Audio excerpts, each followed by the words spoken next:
Hallo und willkommen zurück zu R&R Production. Hier ist Robi und wir spielen weiter mit Genshin Impact. Wir sind bei Part 77. Jetzt, was passiert hier gerade? Schau da, Zhongli. Hey, Zhongli. Hallo, ihr beiden. Wir haben ein paar Fragen. Einen Moment bitte, ich bin gerade beschäftigt. Was macht ihr? Übrigens, wie habt ihr es geschafft, so schnell wieder in die Stadt zu sein? Zhongli, sind die beiden deine Freunde? Zwei alte Freunde. Perfekt. Da ihr beide frei seid, könnt ihr mir bitte helfen, Zhongli zu überreden, mir seinen Altstein zu verkaufen? Altstein? Wozu willst du das so? Willst du sowas? Ah, ihr zwei habt die Neuigkeiten noch gar nicht gehört. Der Stein ist jetzt eine Rarität auf dem Markt. Jeder versucht mehr zu bekommen. Zhongli kam heute wie üblich, um sich meine Geschichte anzuhören. Und während wir plauderten, kamen wir auf das Thema meiner Lieblingsgeschichte. Durch die Augen eines Drachen. Ich mag diese Geschichte auch. Ich kann diese Geschichte wirklich gut erzählen, oder? Zhongli stimmt ebenfalls zu. Ich weiß, dass Zhongli viel von der Welt gesehen hat und sich in der lokalen Kultur gut auskennt. Aber ich hätte nicht gedacht, dass er sich auch in Geschichten und Mythologien gut auskennt. Deshalb versuche ich immer, ihn zu konsultieren, wenn ich irgendwelche Fragen habe. Ich bin froh, einen kleinen Gefallen zu tun. Oh, du hast mir sehr geholfen. Und es macht Spaß, sich mit einem guten Redner zu unterhalten. Zhonglis Geschichten sind extrem interessant, aber manchmal klingen sie nur ein bisschen zu falsch. Haha. Ich habe ihm einmal die Geschichte erzählt, wie Rex Lapis einen Seelenstein verwendete hatte, um Ajdaha zu schaffen. Und dann folgte der Teil der Kriege. So aufregend. Aber er sagte, dass, obwohl die Geschichte schön sind, einige Details falsch sind. Zum Beispiel hat jemand bereits bewiesen, dass die Handarbeit von Rex Lapis vielleicht nicht so gut ist, um etwas so Feines zu machen. Unsinn, oder? Und als ich ihm das letzte Mal die Geschichte erzählte, wie Chi vom Kinshi-Dorf zu den wunderschönen Bergen und Flüssen wurde, schritt er das ab. Er dachte, so etwas Gutes könne gar nicht passieren. Verlieren Menschen die Romantik, wenn sie gelehrt sind, oder? Schau ihn dir an, groß und gut aussehend und doch so langweilig. Deine Kritik ist sehr vernünftig. Ich werde sie im Hinterkopf behalten und darüber nachdenken. Deine Geschichten sind aber immer so fantastisch. Ich möchte dir nur ein paar Meinungen von einem gewöhnlichen Menschen geben, nur zu deiner Information.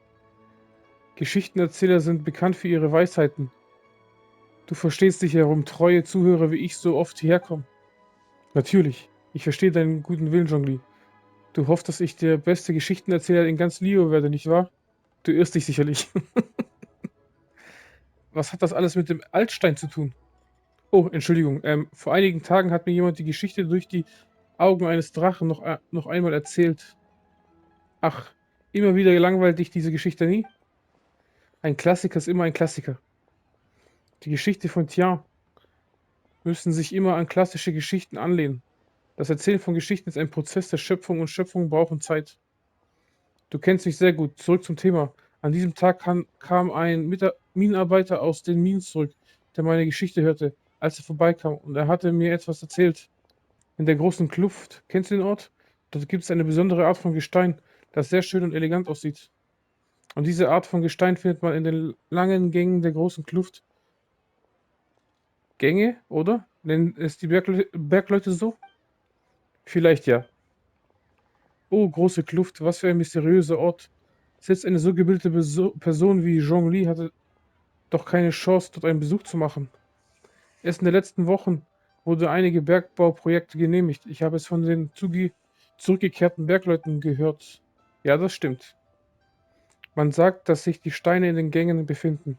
Aber wie sind diese Gänge entstanden? Vielleicht wurden sie von einer riesigen Kreatur hinterlassen. Die Aussicht ist einfach grandios. Manche sagen, dass es sich um ein uraltes Schlachtfeld handeln muss. Aber wer hat gegen wen gekämpft? Niemand kann einen Hinweis finden. Also dachte ich, vielleicht haben sich Rex Lapis und Ajdaha dort auch gestritten. Der ist ziemlich nah dran an der Wahrheit, ne? Um ehrlich zu sein, schreibe ich gerade eine neue Geschichte. Es wäre toll, wenn ich solche Handlungen darin unterbringen könnte. Also bitte ich Zhongli um Hilfe. Und wie zufällig fand ich heraus, dass er gerade einen Altstein vom Markt bekommen hat.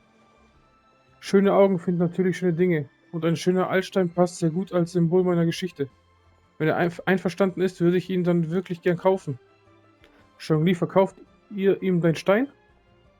Hm, Tian ist einer der besten Geschichtenerzähler und ich bin einer seiner treuen Zuhörer. Wenn ihm das also bei seiner neuen Geschichte helfen kann, würde ich das gerne tun.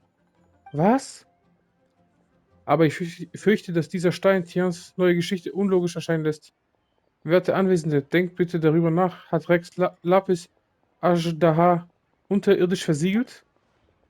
Experten zufolge ist der Untergrund der großen Kluft voller Höhlen und Tunnel.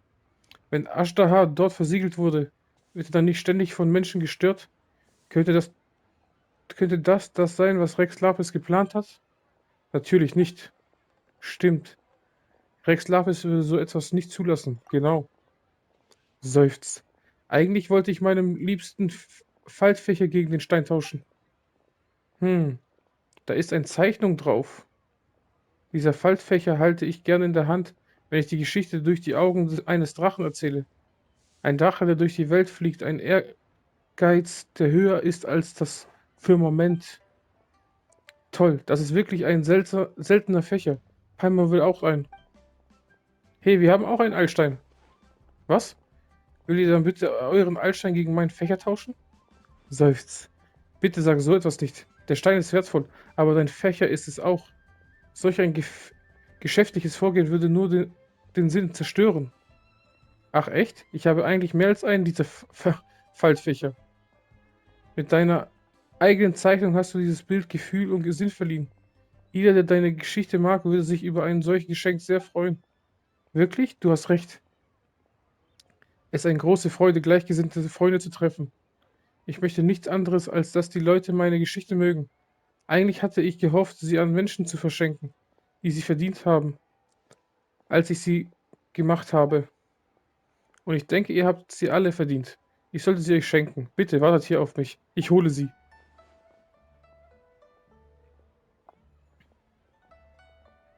Und ich denke, ihr habt sie alle verdient. Also, kann ich ihn wirklich behalten? Natürlich. Du hast meinen Geschichten zugehört und das macht dich zu einem würdigen Zuhörer. Außerdem habe ich mehrere solche Faltfächer gemacht. Nimm ihn einfach. Jean-Lie bitte auch. Es ist nur ein handgemachter Fächer. Ich hoffe, er scheint nicht zu ärmlich. Vielen Dank für das Geschenk. Es ist wirklich ein guter Faltfächer. Man muss ihn richtig pflegen. Oh ja, wir kamen, um Jean-Lie etwas zu fragen. Können wir privat mit ihm sprechen? Oh, ich habe zu viel von eurer Zeit in Anspruch genommen. Mein Fehler. Bitte, macht weiter. Das war ein fröhliches Gespräch. Vielen Dank, Tier. Jean-Lie, wart in der großen Kluft? Habt ihr uns gerettet? Danke euch. Xiao sagte auch, dass er ohne eure Hilfe nicht hätte fliehen können. Oh, hat er so etwas gesagt? Interessant. Wie die Zeit vergeht, auch er ist geradliniger geworden. Also, warum wart ihr in der großen Kluft? Hm? War ich in der großen Kluft? Wie seltsam. Das ist das erste Mal, dass ich davon erfahre. Was? Hört auf, euch dumm zu stellen. Haha, dumm zu stellen. Der Faltfächer von Tian ist wirklich wunderbar. Zhongli, ich bin nur ein Müßiggänger. Ich sollte umherwandern. Was ich meinem Weg sehe, entscheidet allein das Schicksal. Keiner schuldet mir Dankbarkeit. Ich würde eher sagen, es ist schön, an verschiedenen Orten zu reisen und viele Dinge in dieser weiten Welt zu sehen. Sie wecken immer wieder alte Erinnerungen. Vermisst ihr die Vergangenheit? Gar nicht. Ich bin jetzt ein Mensch und Mensch zu sein bedeutet, in der Gegenwart zu leben. Ein Drache, der durch die Welt fliegt, ein Ehrgeiz, der höher ist als das Firmament. Gute Erklärung.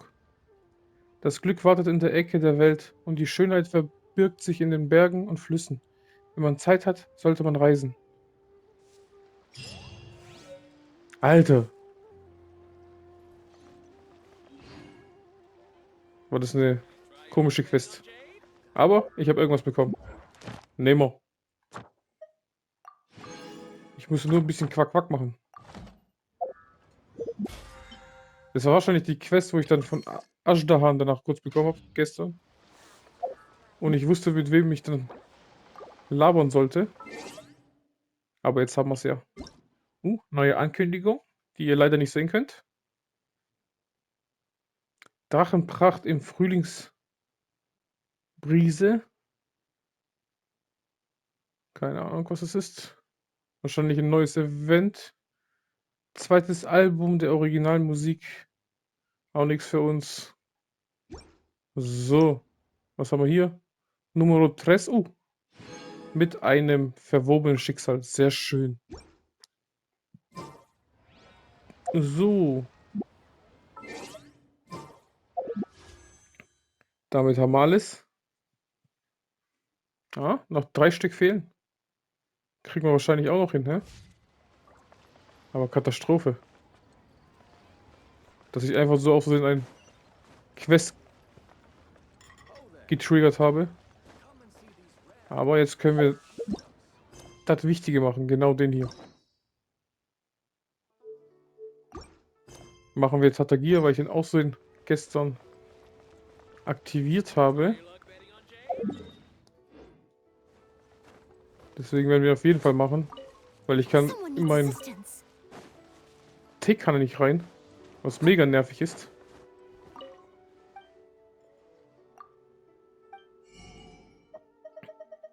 Hat der irgendwas Gutes? Können wir über 100 machen. Der Rest passt. So. Ich will noch an einen Ort kurz. Weil ich es gestern vergessen habe. Erstmal dahin. Neue Woche. Kann ich das hier kaufen? Genau. Kann man später gebrauchen. Ups. Falscher Knöpfle. Dann gehen wir noch dahin. Kaufen wir schnell 5 Narko-Kräute.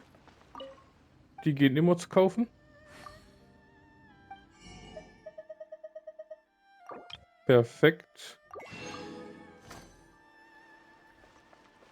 So. Und jetzt machen wir Tartaglia-Quest.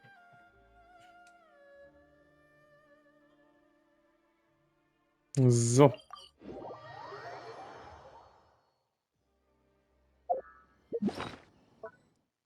Und was habe ich eigentlich jetzt bekommen?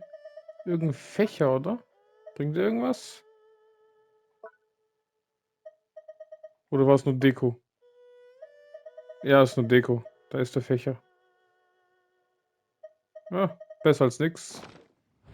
Haben auch ein paar Bücher bekommen. So. Erst da haben wir mit dem geredet, der uns verwirrt hat gestern, hä? Egal, dann machen wir noch einen Legendenauftrag. Ich schalte so. Ich wollte eigentlich mit Sumeru weitermachen. Aber geht auch. This footprint is huge. It has to be the one that guy was talking about. Dann folgt man ihnen doch, hä? And here's another one. Yep. Seems the ruin guards did come out for a walk after all. Yep. Trail of ruin guard footprints leads us here to a ruin guard over there. Aber die Füße sehen größer aus, als was da ist. Minimal, hä? Hey, Kumpel. Deine Füße sehen nicht so groß aus wie dieser Abdruck. Oh, da ist noch eine Echse. Nehmen wir doch alles mit. I must leave no stone. Yeah. Time for a light show. Here comes the Boom. fireworks. Komm her. Burn. Mein Freund, burn. Da. Lights out. Schön Eisnei. Scatter. Da. Use a slit. Boom, boom, boom. Ah, ist wieder Story. Das heißt, That didn't count. ich krieg nichts von dir, oder? I'll catch him. Nope, oder? Well, that's one down. Wie Profis, hä? Let's keep looking around. Maybe we'll find some more.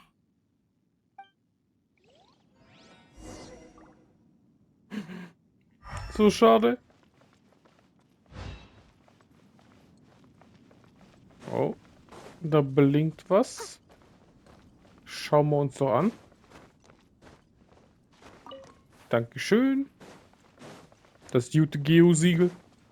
Oh, Someone needs Kiste. assistance. 2. Ja, hier ist nichts mehr.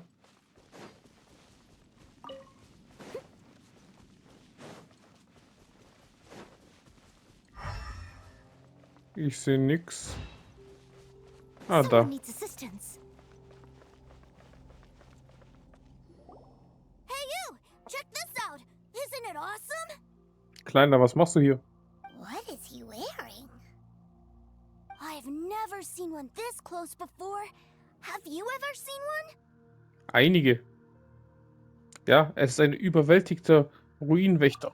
Excuse me. His name is Mr. Cyclops, actually. What sort of dumb name is Ruin Guard? Mr. Cyclops? Aw, that's cute.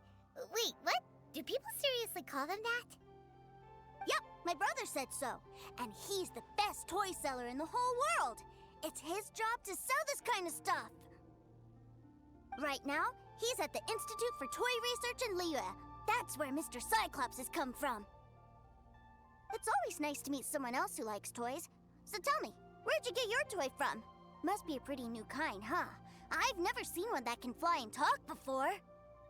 Paimon ist kein Spielzeug und Ruinenwächter auch nicht. Yeah, Paimon is not a toy. Greetings. Have you found anything? Oh. A child? What's the situation here? We just, found him. Uh-uh. You shouldn't be out here, boy. There are killing machines in the area. It's extremely dangerous. Genau.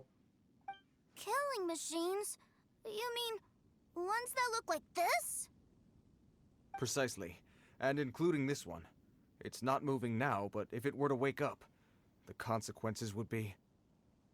Sehr schlimm. You take that back! Mr. Cyclops is not a killing machine. He's one of the good guys. Mr. Cyclops? Sehr verwirrt, hä? Dabei. We shouldn't be talking to this guy. If he's saying mean things about Mr. Cyclops, he's definitely a bad man. I'm just trying to help. Ich glaube, du hast ihn verloren. I've always been hopeless at dealing with children. Well then, why don't you get back to your normal job and leave us to do the babysitting? It seems I have no other choice. Very well. I will continue with my patrol. Please escort the child to somewhere safe. It's much too Kein dangerous. Problem, Kumpel. The mighty Mr. Cyclops scared off the bad guys once again! Wie lautet dein Name, Kind? My name's Tusser. I came all the way from Snezhnaya to look for my brother in Liyue. But I'm all on my own, and I don't know where to find him.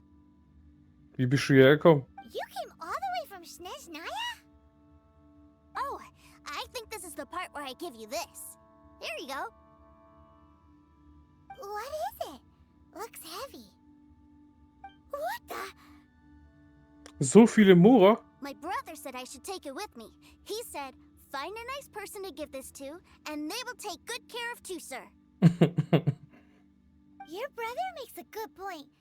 Still, it's hard to believe you made it all this way armed with nothing but a few bags of Mora. Your family must be super rich. Paimon never knew you could make so much Mora from selling toys. Ich nehme es gerne und gebe es deinem Bruder, wenn wir ihn finden. Yay! Thanks, nice lady. All right, now we gotta make a pinky promise. Okay.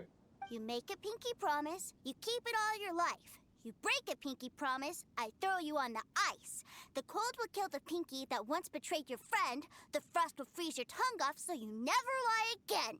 Alter, eiskalt. Wow, that one nursery rhyme kinda says all you need to know about Snezhnayan culture. Sag mal so, die Deutsche ist auch nicht besser.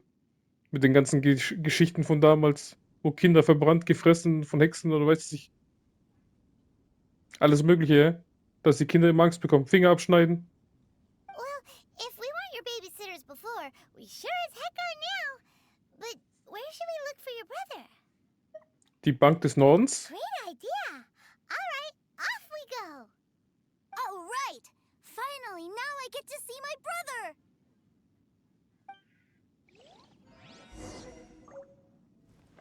Gehe zur Bank des Nordens. Machen wir doch.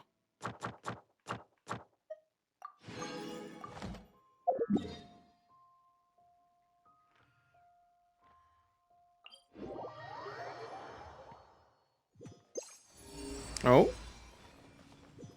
Da oben? Bestimmt nicht auf dem Baum, nee. Bestimmt da oben. Die Wand entlang.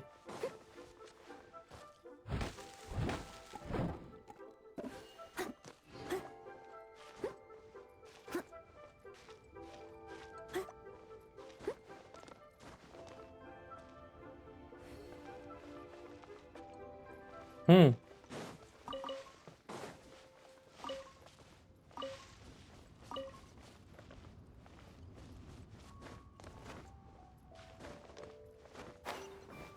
Ja, sehe ich doch. A little dusty. Best give it a spring cleaning. Ich sehe es auch schon wieder. Ich sehe es doch. I'll catch up. Die gute Kiste. Wie komme ich da hoch? Ist eine ausgezeichnete Frage.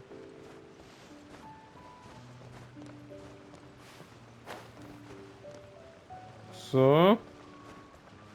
Perfekt. Easy. All in a day's work. Geradeaus. Alter, mehr als easy.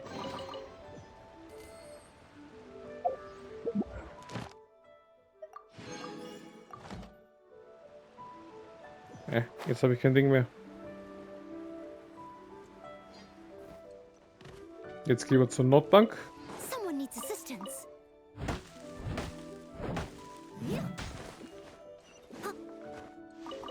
I'll catch up. Nehmen wir noch das alles schön mit.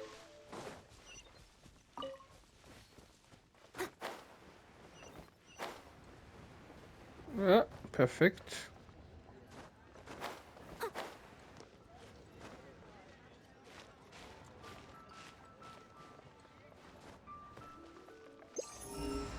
Ne, hier ist nix.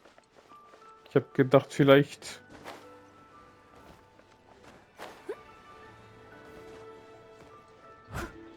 Schade. Hup. Wie eine Spinne an der Tür. That seems a little inappropriate, don't you think, sir? How can you... Relax. Once in a while can't hurt. It'll be fine. What is he doing here?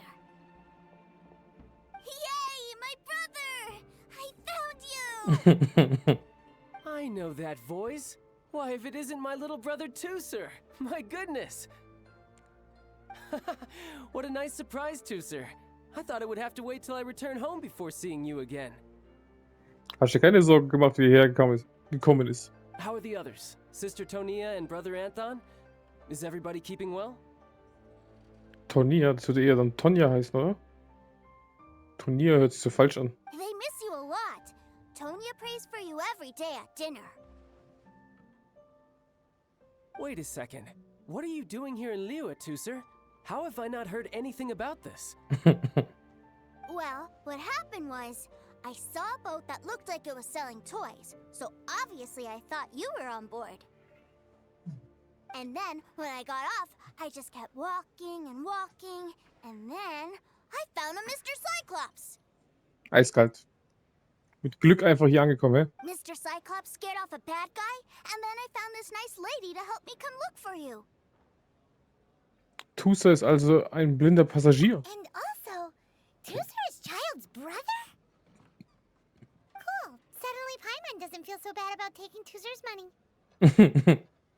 Tusser, what you did was extremely dangerous. I'm so happy to see you, really I am, but please, Promise me you won't do anything like this ever again. Okay, I promise. Please don't be mad at me. Als könnte er das, hä? I'm not mad at you. I just care about your safety, that's all. If you hadn't met these nice people, things could have been a lot more dangerous for you too, sir. I hope you said a big thank you to them. Yep, I always remember my pleases and thank yous. Guter Junge. Oh, so you did notice we were here. You were just ignoring us. Gotcha. Forgive me, it's always family first where I'm from. Don't take it personally. Du bist eh schon unten durch. Wie oft du mich angelogen hast. I know we've had our differences up to now, but a few minor quibbles aside, we get on quite well, don't you think? Meinst du das auch so oder willst du nur den Schein wahren? Du hast vielleicht Nerven, das sag ich. Come on, you know I'm just a pawn in all that, just doing my part. As for who wins, who loses, and how each side deals with the consequences, I prefer to leave all that up to the ones playing the game. Alter, es sind fast Menschen gestorben. Wegen die hat eine scheiß göttliche Urbestie angegriffen. I'm much more interested in who wins and who loses when it comes to our little sparring matches. Sounds like you're ready to get your butt kicked again. So sieht's aus. Ha! You're forgetting something about me. I, Tartaglia, spend every second getting stronger. Don't expect to have it quite so easy next time. Ich habe es seitdem also weit gebracht. Whoa. You aren't gonna fight now, are you? Komm. Maybe not right now. Not while my kid brother is watching. Angsthase. Ich hätte dich gern von deinem kleinen Bruder zusammengeschlagen. Why do you want to fight the nice lady? Are you guys enemies? No, not at all. Allow me to formally express my sincerest gratitude for taking care of my darling brother. His safety matters very much to me. Ich habe immer noch ein Auge auf dich gerichtet. So anyway, Paimon has a question. Tooser said something about you being a toy seller. What's that all about? Aren't you supposed to be one of the Fatui's harbinger? Yes, about that.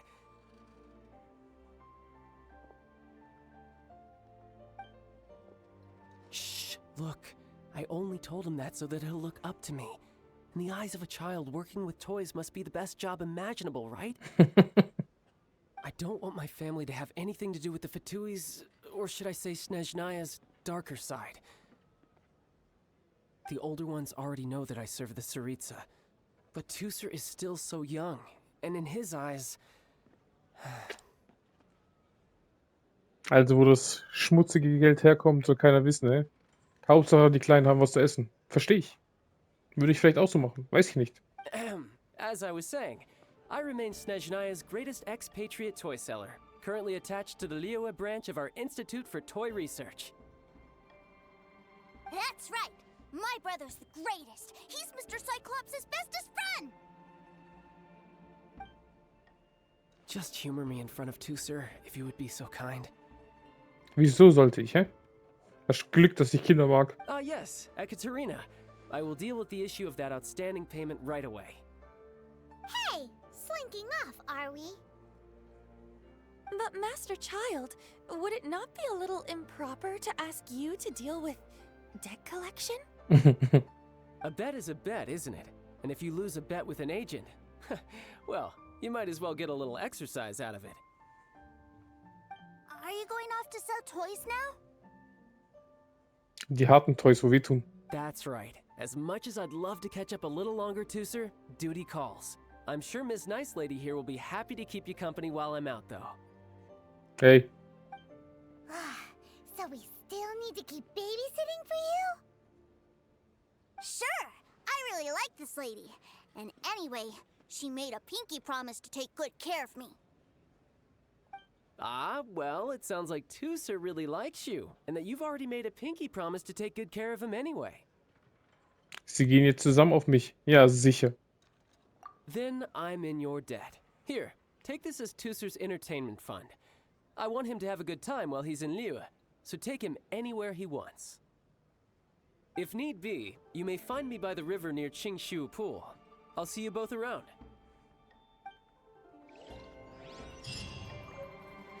So.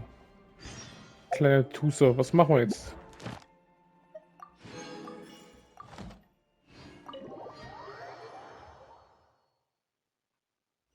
Looks like we'll be hanging out with Child's kid brother for a while.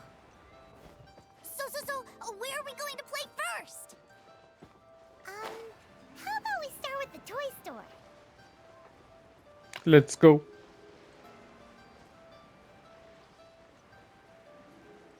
Aber zuerst gib mal ab I'll catch up. unsere 4 Aufträge und holen uns noch 20 Urgesteine. Add Astra. Thank you for Ich danke auch. Add Astra.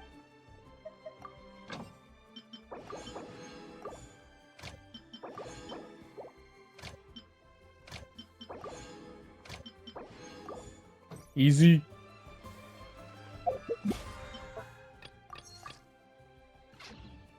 So, Someone needs assistance. das war schon mal perfekt. Jetzt gehen wir zum Spielzeugladen. Huh? What are those super colorful winged things? They're called kites. The kids in Lille love them. Hello there, dear. You look like you've come a very long way. Let Granny guess. From what you're wearing, I would say... Snezhnaya. Yep. That's right. How do you play with these kite things, Granny? When the wind picks up, you let out the string and whoosh! The kite will fly into the air, up, up, and away.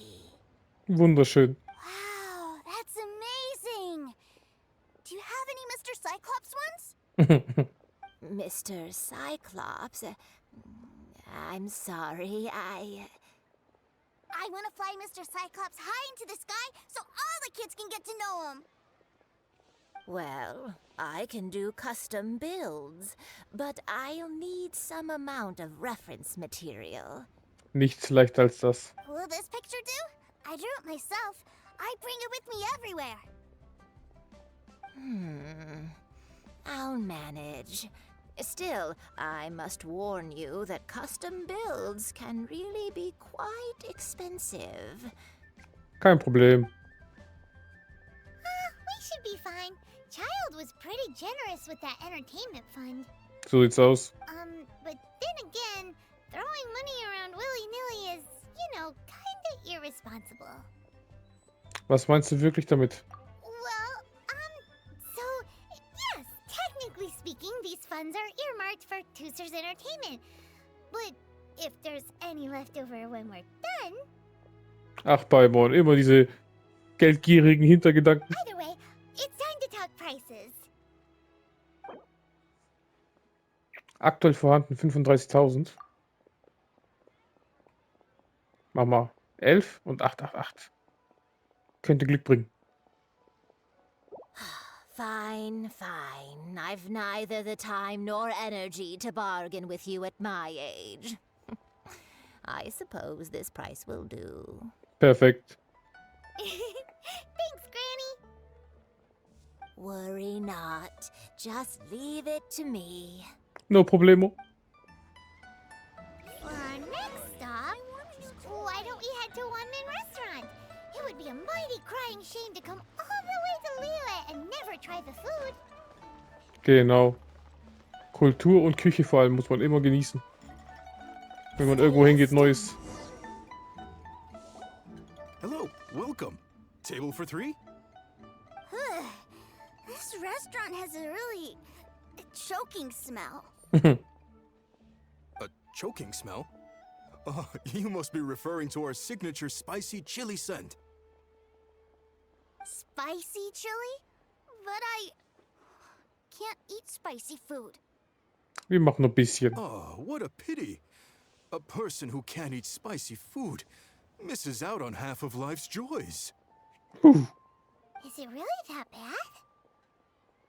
My meals have to have lots and lots of sugar, and the oil has to be extra virgin vegetable oil. Wow, we've got a real rich kid on our hands. Looks like Wanmin Restaurant's dishes aren't to Tooser's taste.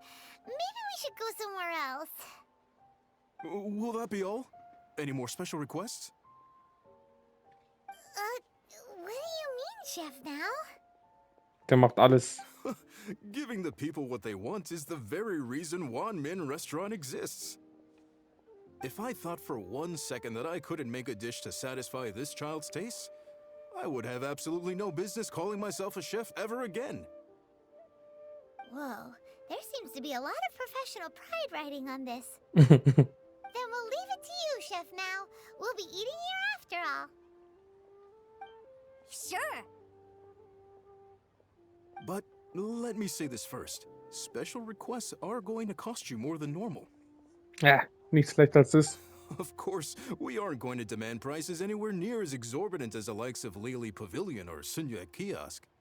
Gleich nochmal auf die Gegner schießen. Is it just Paimon, or are premium custom orders in fashion lately?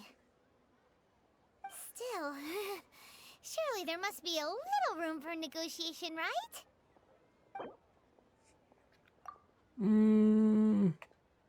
Nee, auch ein bisschen. Das sieht gut aus. You folks. Let's go with this then.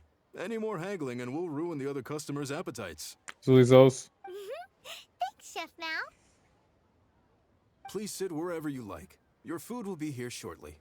Perfekt.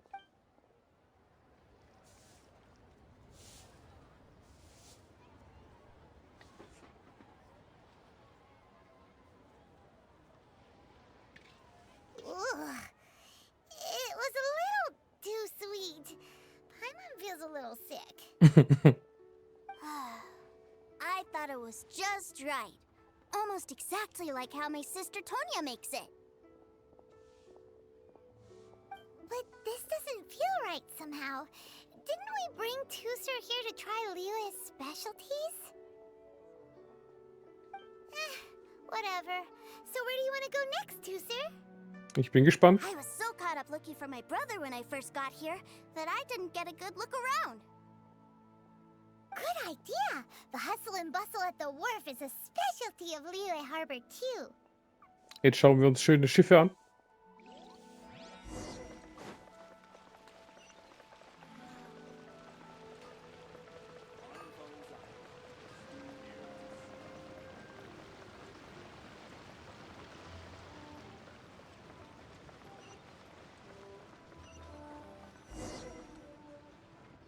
Wow, this place is huge! And there's so many people! Are the waves here always like this? Don't they ever freeze?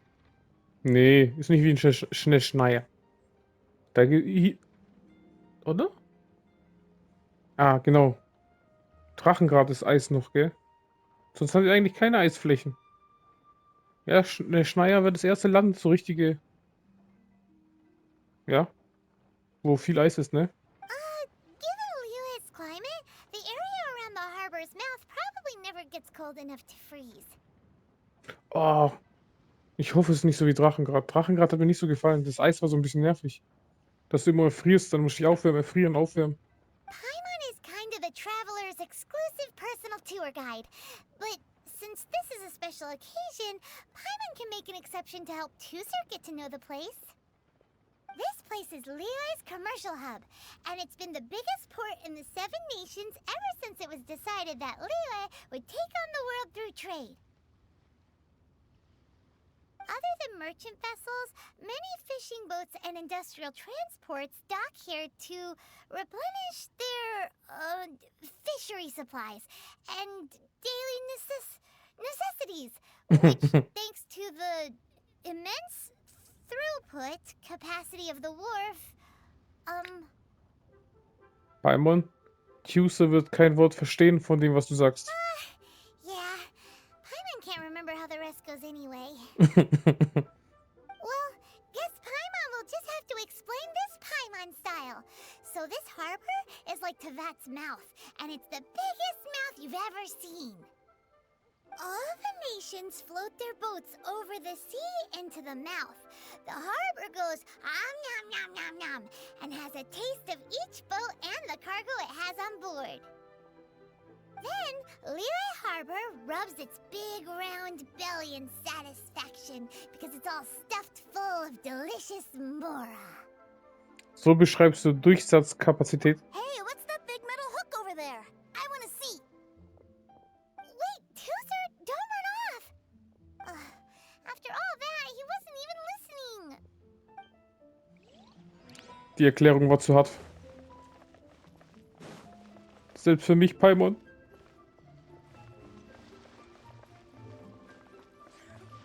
Anker. That metal hook is huge, and it gets bigger the closer we get. This is an anchor. Docked ships use it to hold themselves in position to stop the wind and waves from blowing them away. An anchor. Got it. But I think I might get it mixed up with Commodore Hook. Commodore Hook? Is this another one of your weird toy names? My brother always sends me a really big toy for my birthday. Commodore Hook, Black Steel Jack, Iron Tony. We keep them all in our backyard. Sind die so groß wie diese Anker? Yeah, and that's why I can't bring them with me all the time. It's a shame. Schickt dem kaputte Ruinenwächter oder was? Wow, using Fatui funds for personal gain? To think Snezhnaya would let their harbingers do that. All for some giant toys. But suddenly, it doesn't seem so strange that Tooser would treat a ruin guard as a giant toy. But my favorite has to be Mr. Cyclops. Even though I mostly came here to see my brother, the other big thing I wanted to do was play with Mr. Cyclops. Oh, are they selling fish over there? Let's have a look. Hey! Quit running off! Wie sagt man so schön, er hat Hummeln im Arsche. Is this where they sell fish? Wow, the fish here in Leo are so small. Hey, whose fish are you calling small? Little kids shouldn't go around ruining others' business. He's just a curious kid. No need to get worked up. That said, these fish are actually pretty big by Paimon standards. Just how big are the ones you're used to, Tooser? Was kommt jetzt mit Seeungeheuer aus One Piece? Maybe 200 times your size? Das ist verrückt groß. There are legends in my hometown about it. It's supposed to be a super delicious fish. I told my brother about it, and he went out to sea to catch one for me. A few days later, he returned with a humongous fish slung over his shoulder. Anthon and I were so happy. Was hat er gefangen? Wal. Are you sure that was a fish? Paimon thinks it sounds more like some sort of leviathan. Klingt wie ein Thema, das Xiangling interessieren würde. Hey, Miss Nice Lady, let's go over there to see the boats.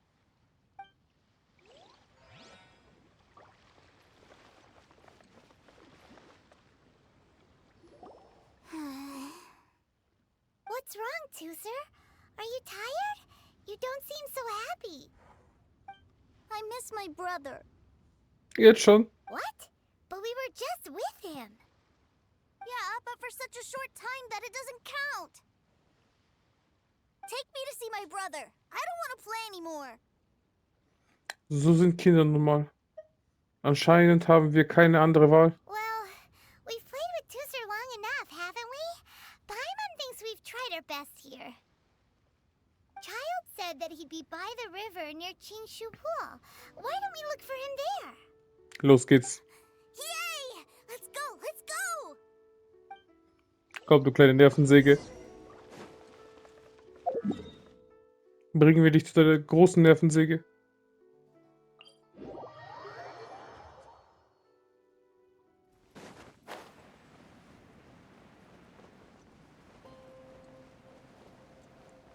So. Da ist die Zeitherausforderung. Die könnten wir eigentlich machen. Was ist es für eine? Ein Kampf? Ja. Ein harter Kampf wird es. Glaube ich mal. I'll catch up.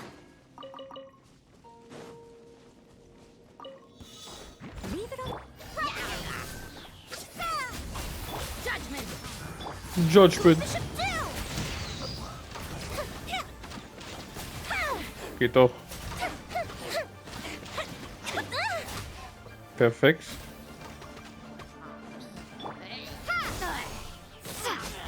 Das war ja easy.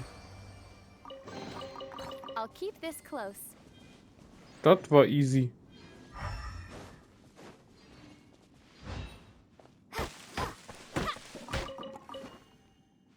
So. Sehr schön.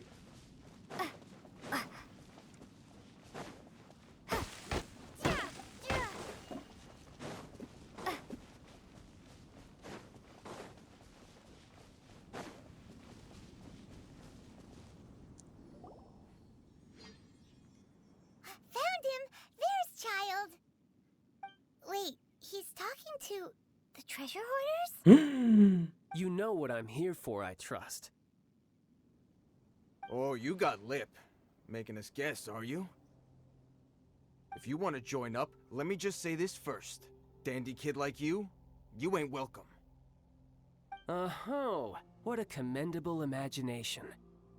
Well, in the Tsaritsa's name, I suppose I should forgive you country bumpkins for your ignorance. For I am... Brother!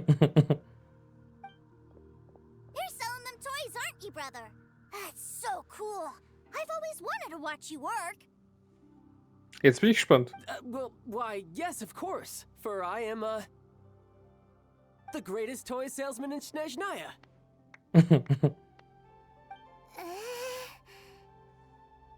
So cool. Huh? Der checkt auch nicht, was hier abgeht, hä? You playing games, pretty boy? So, will you buy or not? The toys that Snezhnaya produced 3 months ago will run you, yes, 600,000 mora, to be paid in full. Toys? And how much money? Wow. Is that what it's gonna cost to fix that head of yours?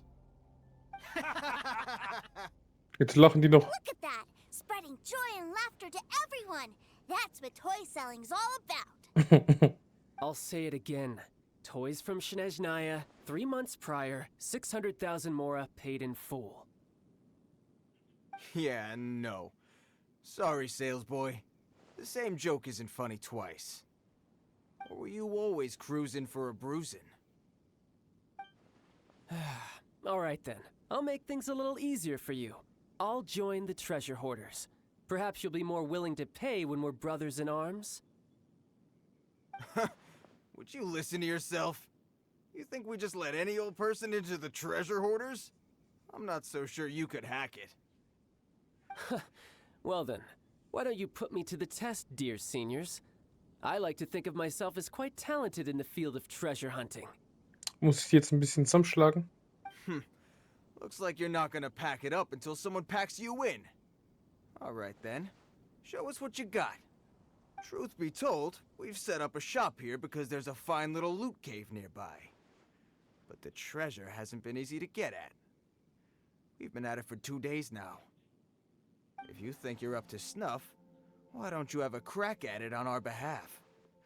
Of course, that means that once you got it, it's ours. Don't try to sneak off with the prize now. Come on. If we can't do it, do you really think this guy stands a chance? Ich würde sagen, wir nehmen es und hauen gleich ab. Direkt. Initiation test, eh? Interesting. It's been a while since I've been assessed by someone else. The loot's on the opposite cliff. We're gonna hang back here and watch the show. Huh, no problem. Don't blink though, or you might miss it.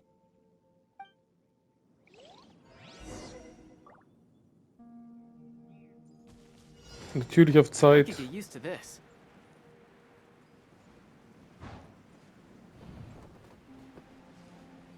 Hey, mein Strom.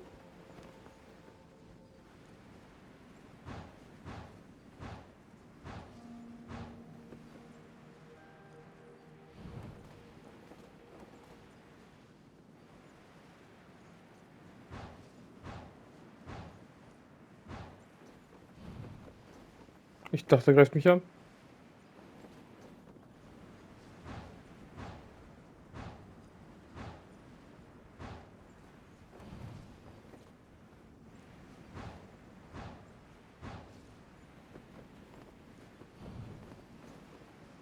Easy. Also nichts leichter als das. Is this? 5 bekommen.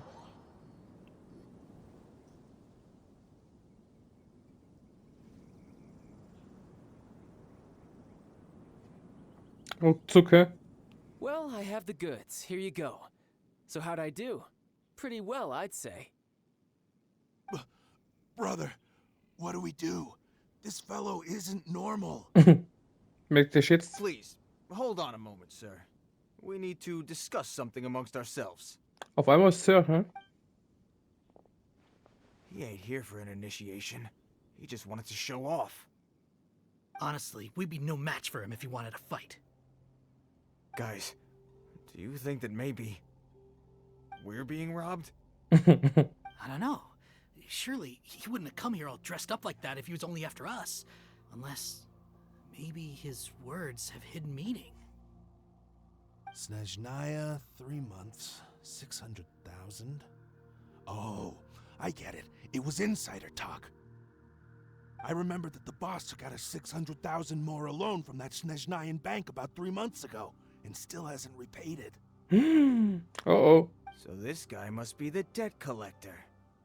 But why didn't he just say so? What's with all the toy talk? And that's where you're still green. See, in a lot of professions like this, people speak in code to protect the privacy of their business partners and clients. Makes sense. Owing money is pretty embarrassing. This guy isn't one to mess with, I tell you. He's a professional.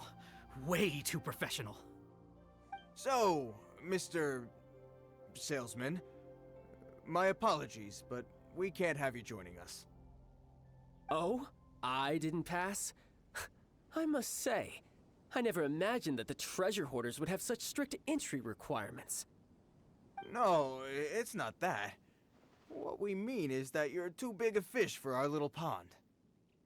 But we fully understand the situation with the, toys, sir. We'll fetch that 600,000 for you right away. Oh, schnell umgedacht, hä? I see. Well then, it's been a pleasure doing business with you. We get paid, and everyone stays happy. A wonderful outcome, wouldn't you say? Yes. Couldn't agree more, sir. That's my brother for you. Toy sellers are so cool. Ist ein etwas spezieller Fall. Ah, Master Child, you're here. A new batch of fresh recruits have just... Hey now, keep your voice down. Can't you see I'm entertaining some clients over here? Clients? Well, anyway, the Motherland has dispatched a new batch of recruits to Liyue. They've just arrived, and I'm afraid we must trouble you to speak to them. Do I have to? Now is hardly the best time. Und wann? I must apologize for troubling you, Master Child, but they are already waiting for you south of Lingju Pass. Every new batch of recruits must be baptized by the Tsaritsa's will, through the words of her harbingers. This has always been our rule. At present, Master Child, you are the only harbinger in Liyue. Please, everyone is standing in formation and waiting for you to bestow this honor upon them. Well, all right then, I'll go. Just give me a moment to catch up with my brother, and I'll be right with you. Do you have to keep working? Yes, Tusser. We have a group of new toy sellers fresh in from the Motherland, and I need to go teach them the ropes. Wow, that's great! When I grow up, I want to be a toy seller too. Can I go listen? I'm afraid you're still too young, Tusser. I'm not sure if you'd understand much of it, and most of it's rather boring anyhow. Why don't you go play with the Traveler instead? Sound good? Du schiebst ihn wieder zu uns? But... I really do have to go now, Tusser. A lot of people are waiting to see me. I'll see you around, all right?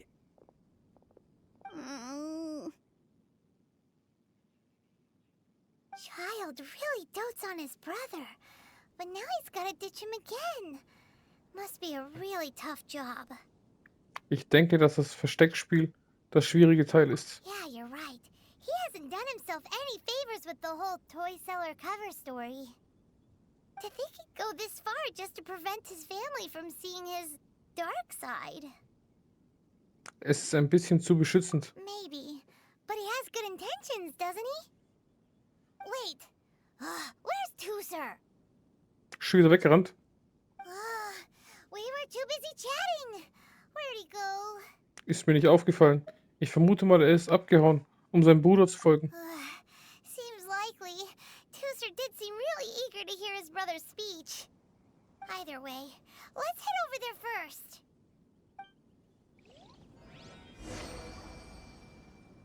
Der kleine Katastrophe. Frechdachs.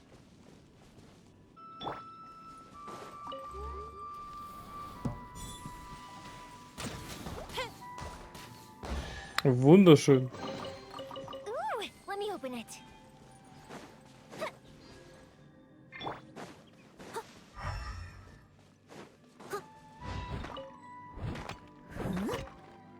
So.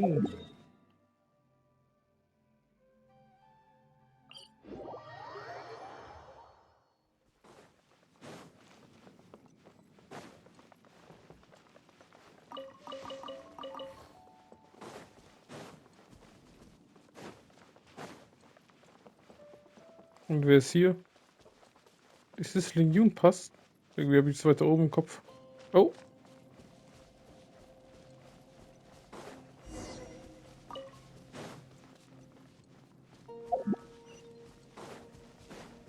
Hey, Tooser.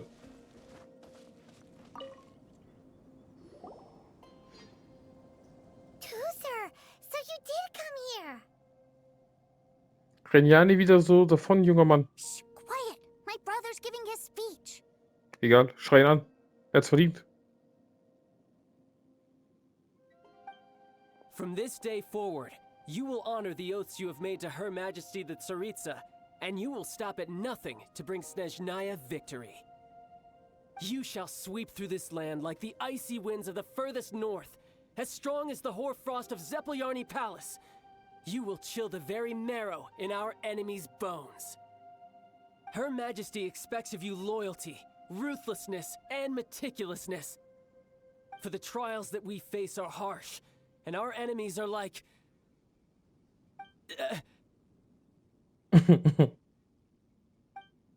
like kites and rattledrums, who shall become redoubtable foes of Mr. Cyclops in the marketplaces of Liyue. Jetzt geht's los. Uh-huh. Kites are really fun, too. This is, of course, an analogy. As they say, the marketplace too is a battlefield. So as your sales manager here in Liyue, I demand that you obey my every order. A refusal shall be considered a betrayal, and the price for betrayal is to be dishonorably discharged from the Liyue Institute of Toy Research. Whoa, that's really strict. Won't people be really sad if they get fired from the Institute? Ah ja, ist halt so. So ist das harte Arbeitsleben. Nicht nur Spielzeuge und Friede, Freude, Eierkuchen. Angepackt wird. Seeking to please everyone pleases no one at all. Time to try something else. Forget it. Perhaps a round of hands-on training will suit us better. Hands-on training? After all, a strong body is the proof of one's capacity. Hey, did he just say that we're doing hands-on training? Schlagen sich jetzt die Köpfe ein. A Harbinger wants to spar with us personally? Well, what an honor!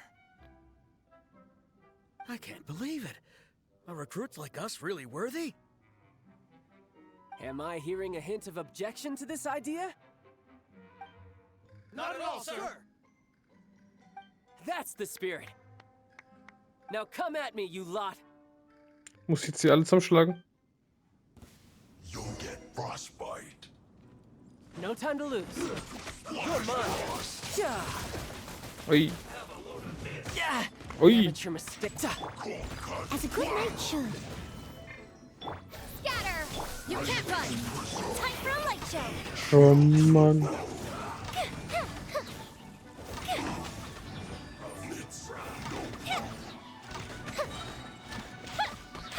Let's retreat.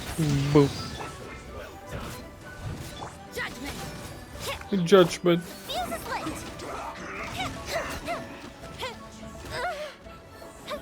Yeah. Punishment. Da. I must leave no stone unturned. Propagate. Judgment.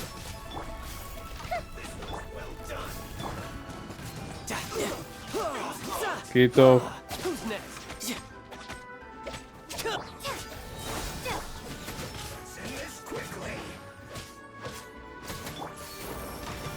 Boom, boom, boom.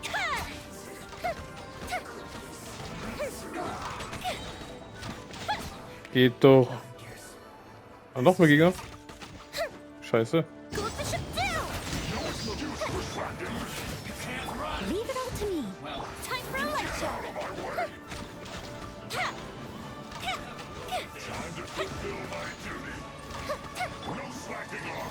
Exterminate.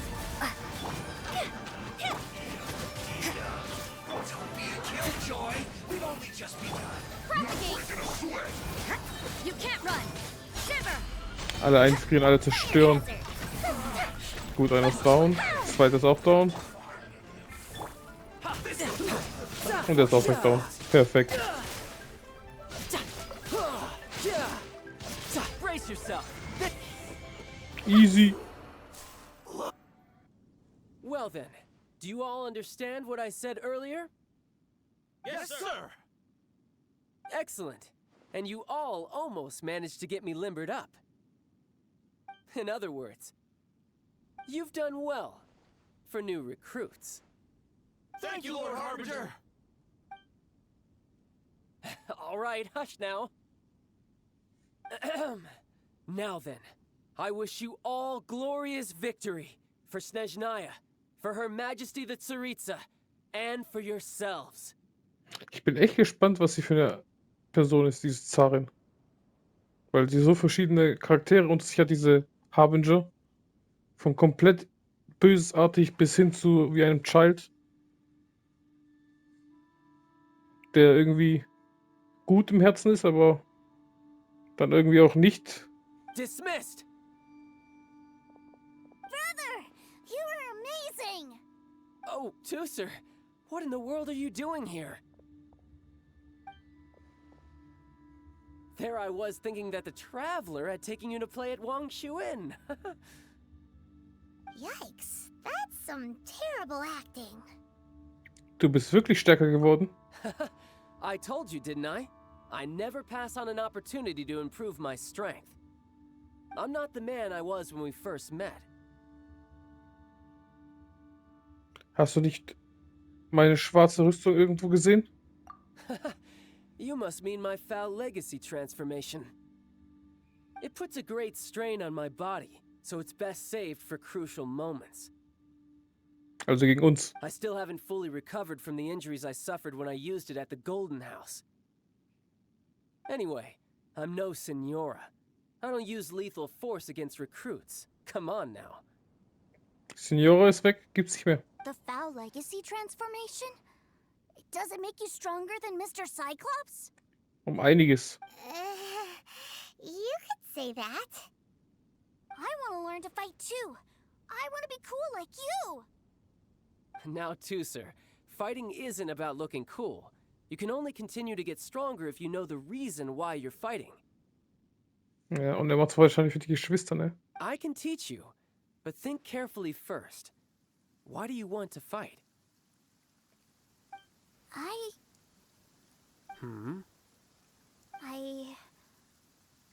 I want to protect Sister Tonya. Da machst du gute Gründe. That's a good answer, Tusser. Yep. When I return to Snezhnaya, I will start teaching you fighting techniques. Then you'll have to protect Tonya for me. How does that sound? Leave it to me. You know, Tusser's a good kid when he's not being so stubborn. Das stimmt. You've had a nice long time here in Liyue, haven't you, Tusser? Isn't it about time that you took the boat back home? But you've been so busy, and we didn't get any time to play together yet. Tusser, you know I'm very busy at work. And hasn't it been fun traveling all over the place with a proper traveler? He's just worried he won't be able to keep up the toy seller act forever. Well, how about this? If you just do one little thing for me, I'll be a good boy and go back home. Oh dear, who taught this little devil to bargain?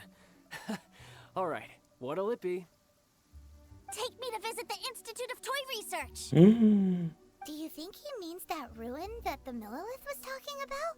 The one where all the ruin guards were coming from? Ein vernünftiger Wunsch. Done deal. After all, you've come all this way for me, Tusser. As your brother, it's only right for me to grant you one last wish before you leave. Exactly. Are you sure this is a good idea? It doesn't seem like the best place for kids. You should come along too, Traveler. This time, it's Tusser's turn to take you sightseeing. Jetzt bin ich gespannt. Let me think. Ah, yes, the Institute of Toy Research is not far at all from Lingju Pass. Now, Traveler, you're not the sort of person who would disappoint a kid now, are you? Aber dich will ich schon. Aber ja, müssen wir wohl. The brothers are ganging up on us again. Oh, fine. We'll go. Aber wir machen es nur für die Urgesteine. Nicht für dich, du Verräter.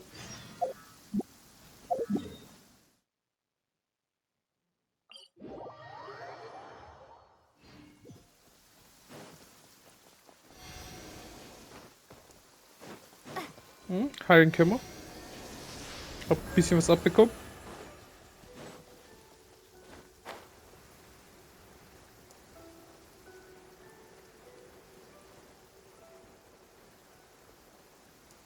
Ganz dann nach hinten, ne?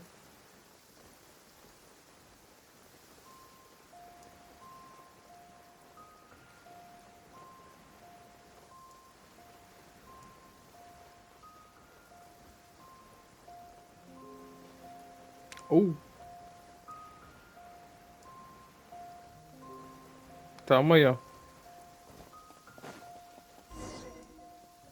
Eine Sphäre. Here we are. Welcome to Liyue's Institute of Toy Research. Yeah, we're here! I can already hear the sounds of machinery inside. Awesome! What is this place?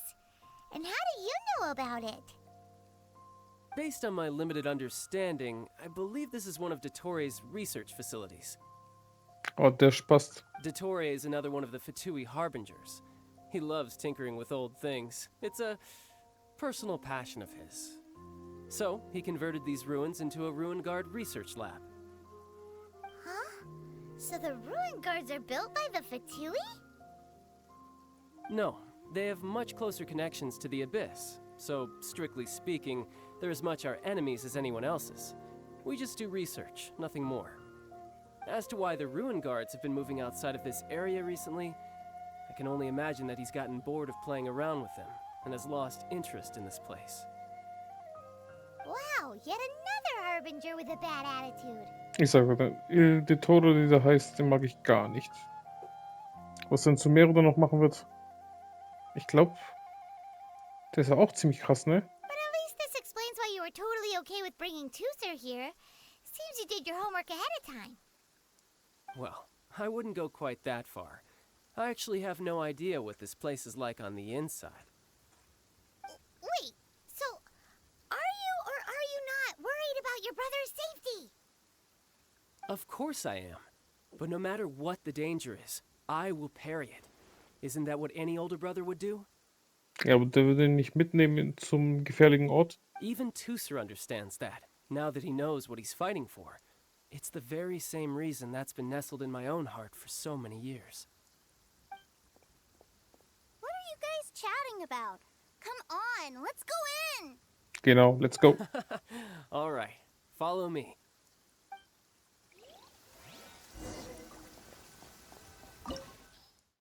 Rein da.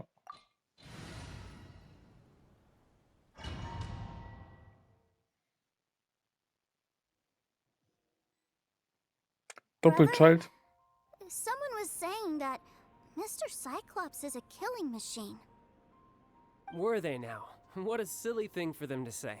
And you shouldn't go repeating it either, Tooser. You're far too young to be talking about such violent topics. Yeah, I knew that they were lying anyways.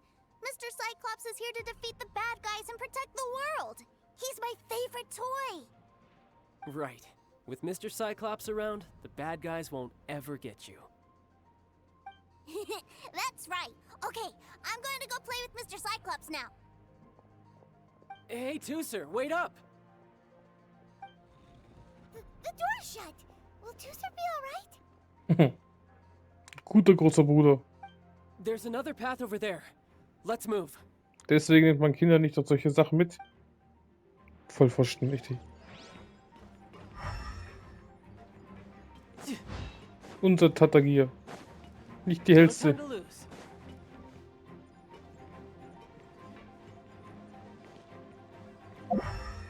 Leuchte.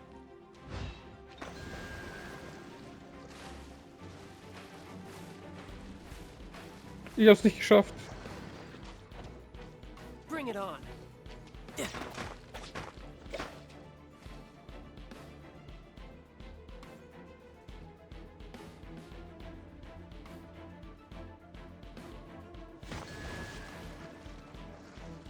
Easy. Und jetzt wohin?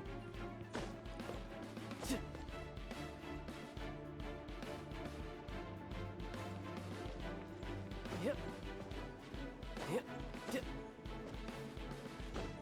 Achso, und hier kann ich klettern?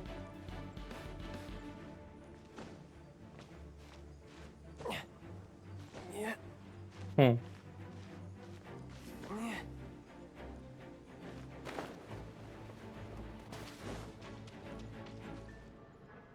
Komisch.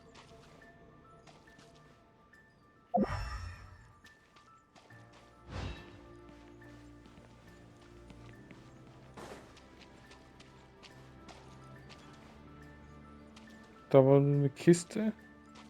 Da muss ich wahrscheinlich doch in die Richtung. Sehr komisch.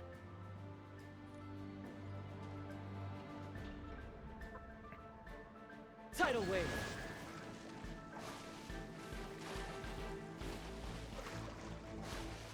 Alter.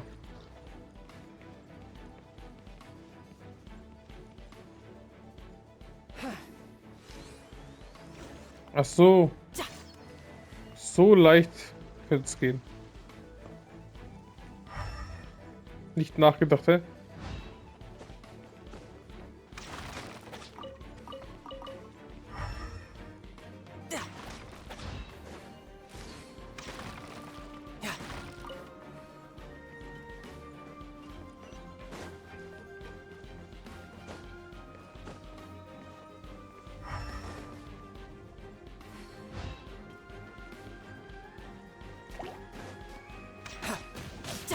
Gib ihm. Easy.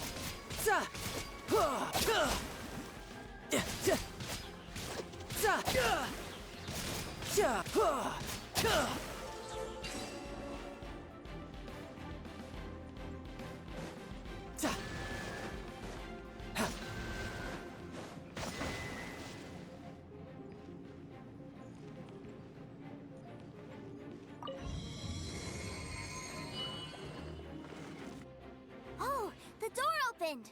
Was that you? That's right. But give me a moment over here, Tooser. I need to make sure that everything's safe. Maybe I shouldn't have spoiled him quite so much. Merkst du das jetzt, hä?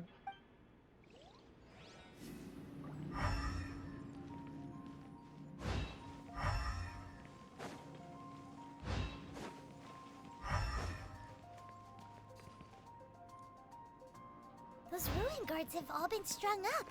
Where are they being taken to? I don't know, but if there's a chance it's where Tooser is, we need to stop this before things get ugly.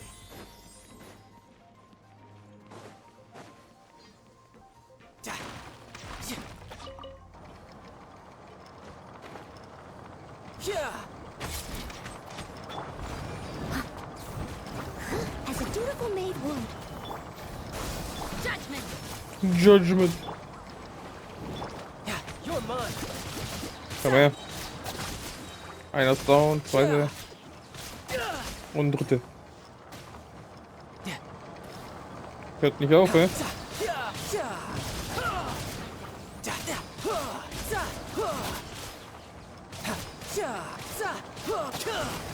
Easy. Geht doch.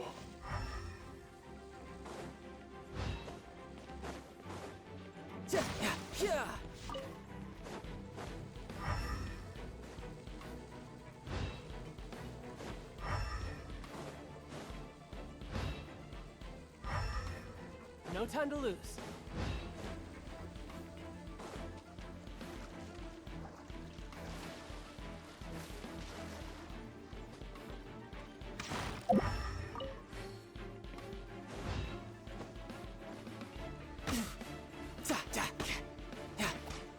Alter. Nervige Spinn.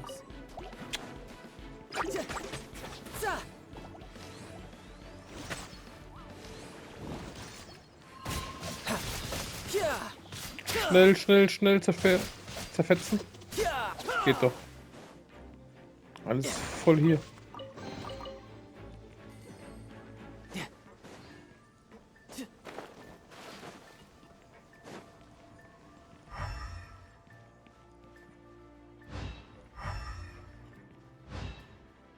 Tooser, see that big stone cube in front of you? I need your help. Yay! Do I really get to help my big brother out? Natürlich. You bet. Now I'll count down from 3, and then we touch it together. Ready? 3, 2, 1. Easy. Doch nicht. Jetzt aber Laser.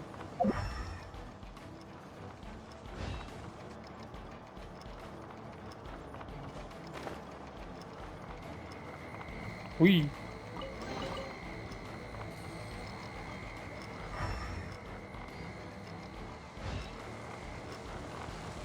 Und jetzt?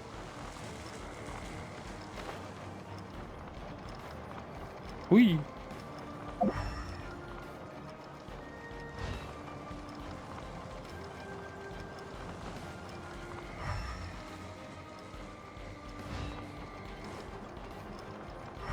Katastrophe. No time to lose.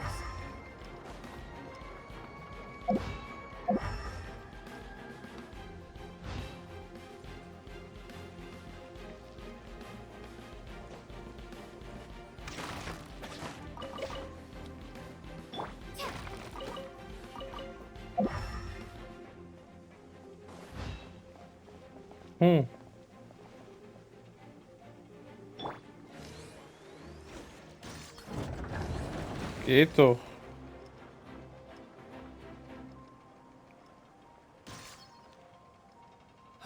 Back together at last. You're not hurt, are you, Tooser? Hurt? No way. This is really fun. Fun for you, maybe. We were all scared to death. What's over there? Wow, this room is huge. Is this where Mr. Cyclops takes his friends when they come to visit? It is. Impressive, isn't it? Now, how about a little game of hide and seek? Huh? Now? But... I have a surprise for you, you know. Immer weiter lügen, hä? A surprise? Oh, what sort of surprise? Don't worry, you'll have the chance to look for it later. But before that, you have to close your eyes, turn around, and count down from 60. Okay. 60 is a really long time, though.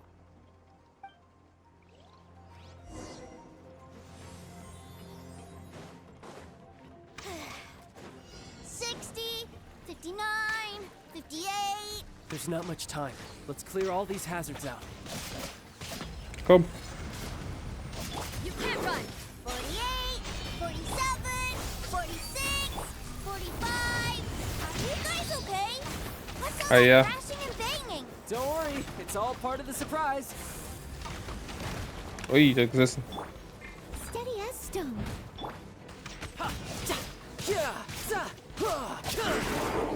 Noch ein dritter? 12, 10. Hey, no cheating! You skipped a few numbers, you little rascal.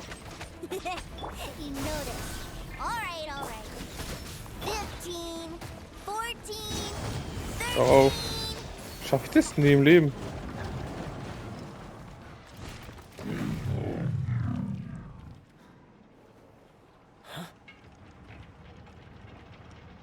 Hört nicht auf, hä? 3, 2, 1. Okay, you ready? Give me another 10 seconds, Tooser. Still hiding. Huh. Now who's the cheater? Alright, 10 seconds, that's it.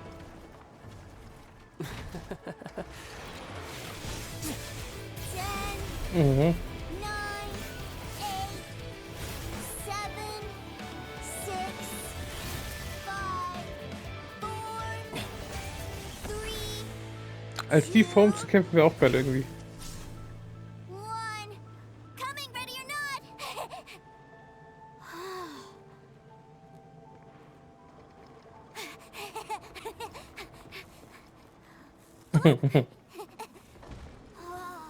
Ein Kloppi-Friedhof, hä? This is everything I've ever dreamed of. It's Mr. Cyclops' world. Das ist die Überraschung, die Bruder für dich vorbereitet hat. Muss man nicht sagen, die dein Bruder für dich vorbereitet hat. Die sparen gerne an Wörtern hier, hä? Wow. He actually pulled it off. And the way he knocked those ruin guards around was like they really were kids' toys. Jetzt ist er aber wieder verletzt. But Paimon wonders if he'll be alright after using the Valve Legacy transformation again. Awesome! Boy, if these Mr. Cyclopses weren't so big, I'd sure love to take one home. Wait, where'd he go? Where'd my brother go? Aren't you guys supposed to be playing hide and seek? Oh, that's right! I was so excited that I forgot all about our game. Der ist verletzt. Bestimmt deswegen. Taucht er nicht auf, oder? Well, let's go look for him together, okay?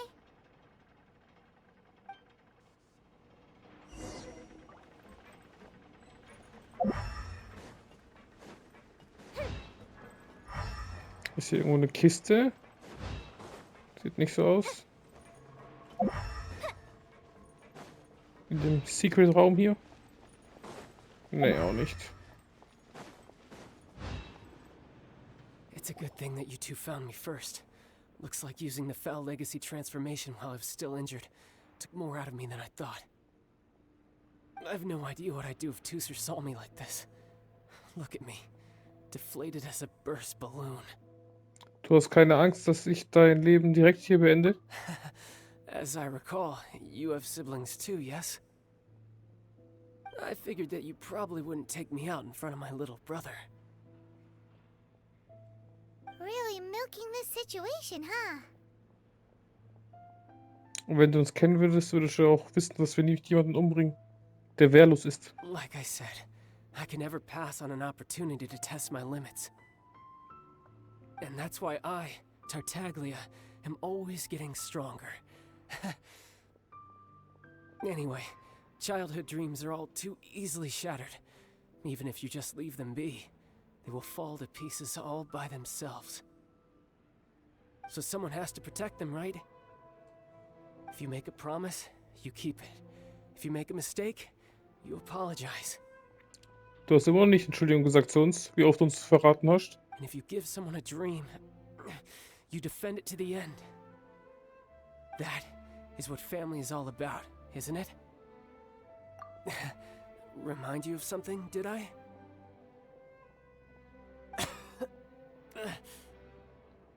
Quit the tough guy act already. You need to see a doctor right away, mister.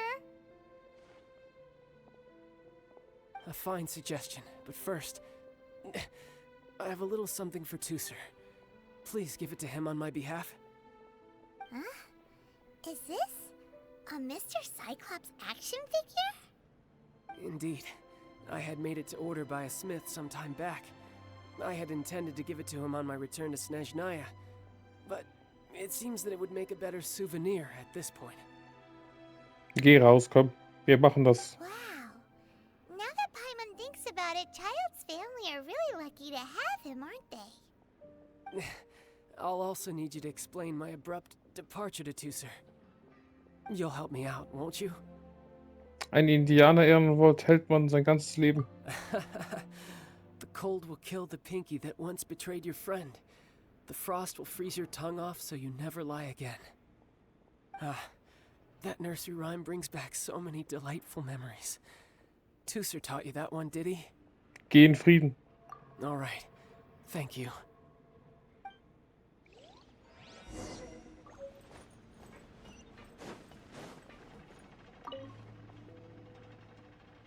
I can't find him anywhere. Where did he go? Ich habe deinen Bruder vor einer Sekunde gefunden. Really? Where is he? Eine riesige Menge an Leuten wollte Kloppy kaufen. Yeah, so he had to leave in a real hurry.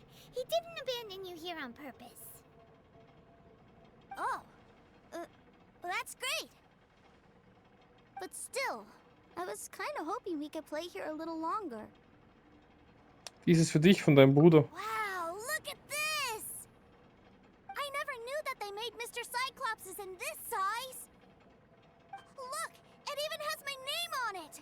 It's my very own Mr. Cyclops. You're really loving it, huh? You bet. My brother is the best big brother ever. You had a tour of Liyue, you met your brother, visited the Institute of Toy Research, and got yourself a souvenir. Now that's what we tour guides call the perfect trip.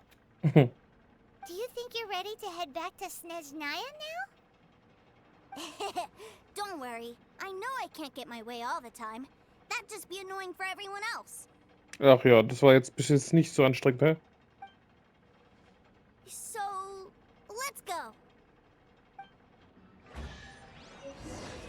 Kleine Nervensäge da.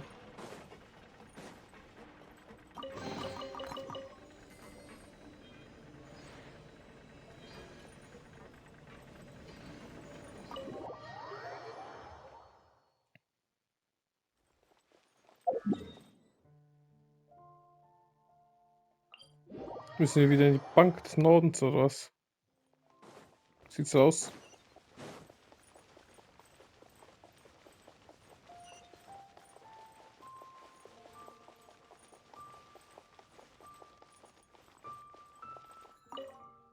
Schauen wir mal hier wieder rein. Kann ich was Neues kaufen? Ah ja.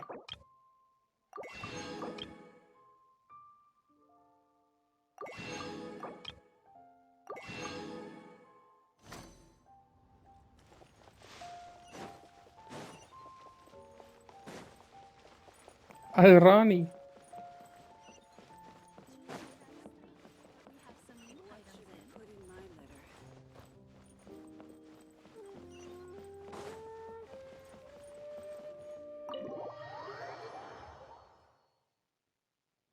Ma'am, young Master Tusser, I've been waiting for you.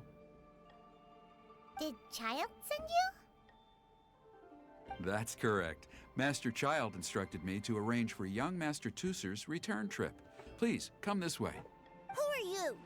My big brother always tells me never to go off with strangers. But you've been following us around this whole time. Yeah, that's because I've known who you are all along. What? My brother told us all about you in a letter he sent back home. Sister Tonya read it to me. Und was? I actually recognized you the moment I saw you. I just couldn't remember your name. What a strange twist of fate.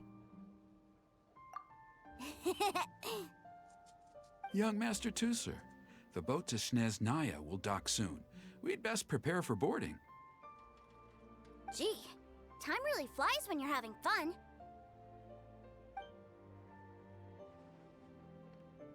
Well then, see you, Miss Nice Lady. No problemo. I'll wait for you back home. You definitely have to come visit Snezhnaya sometime. Wird wahrscheinlich unser letzter Anhaltspunkt. Willst du ein Indianer-Ehrenwort geben? Yeah, pinky promise, pinky promise. You make a pinky promise, you keep it all your life. You break a pinky promise, Paimon throws you on the ice. The cold will kill the pinky that once betrayed your friend. The frost will freeze your tongue off so you never lie again. It's a promise then. Bye-bye, Tooser. Have a safe trip.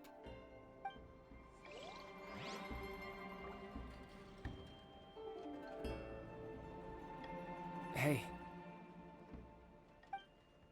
Child? So you were here this whole time? What are you hiding for? Why didn't you come and say goodbye? Noch nicht ganz fit. partings are special moments. If he spent his final moments in Liyue seeing me all haggard and weak like this, that's not a memory I want him to leave with. Still, it is a shame that I couldn't see him off by myself. I should have been the one taking him back. I do have subordinates to escort him, but I still feel a little uneasy. Geez, don't you think you've spoiled him enough already? I can't quite explain it, but somehow I felt much more at ease leaving him in your care. And to think that not long ago we... Ah, yes, I almost forgot. Remuneration for your services, which I really couldn't have done without this time. Aha! So you do have a heart after all. One other thing. Don't forget our promise now. Let's have a rematch when we get the chance.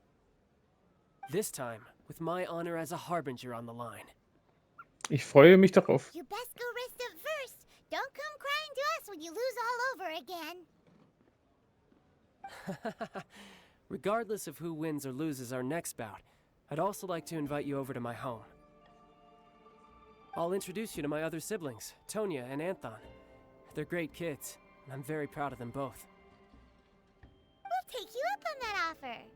Mostly because we already made a pinky promise to Tooser.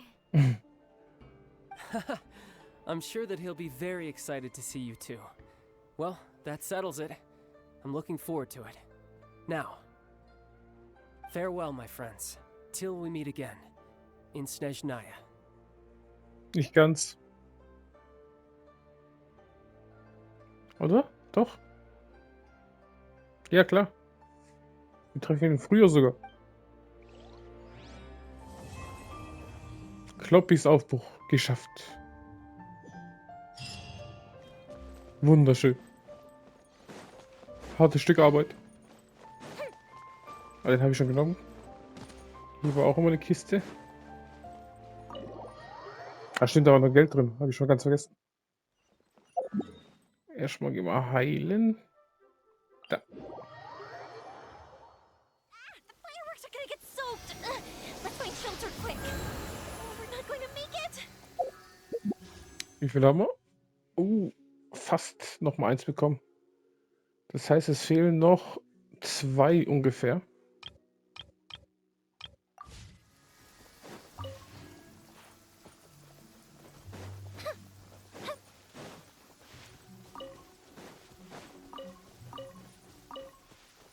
Die guten Karotten.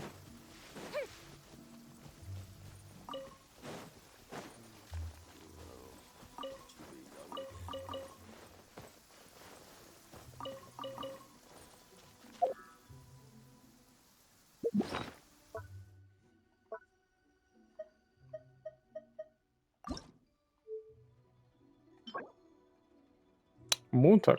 Machen wir. Können wir die wenigstens auf 70 machen. Die Noel-Waffe.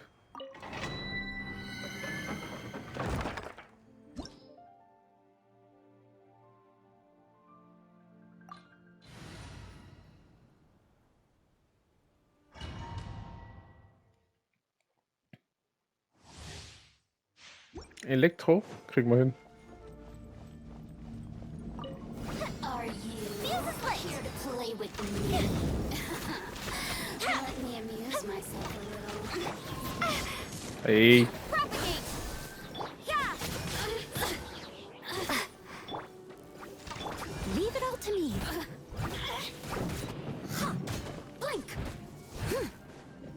Komm her. You can't run. You can't run. Da.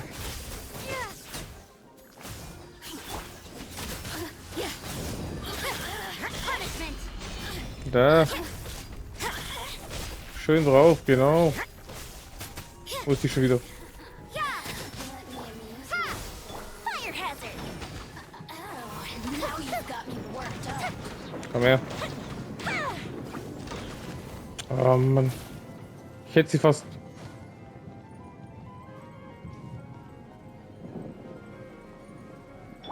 You can't run. Geht doch. Scatter. Judgment. Steady as stone. Erstmal heilen. Geht doch. You can't run.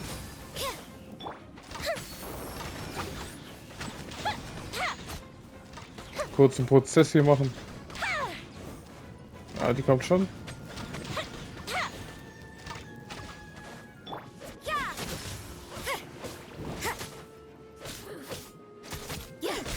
So.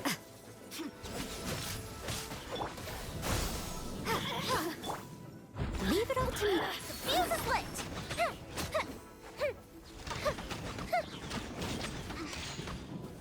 Gut so.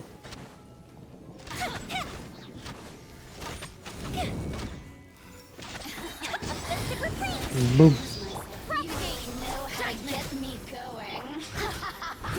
Ja.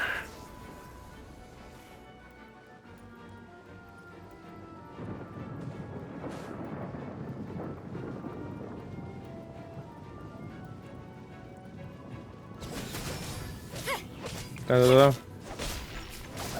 Scatter. Steady as stone. Dun, dun, dun, dun. Wo ist der? Die S. Ah, komm her. Over here. Fire hazard. Komm. Oh, geht doch.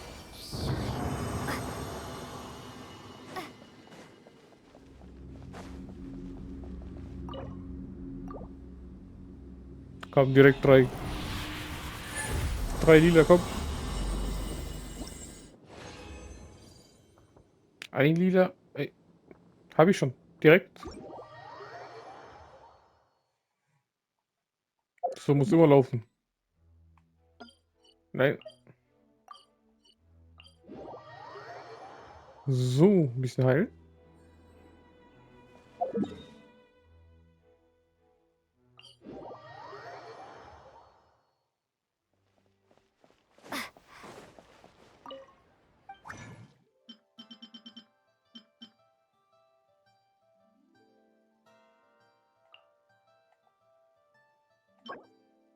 Ich habe ein Lila. Und ich kann 2 Lila machen. Perfekt.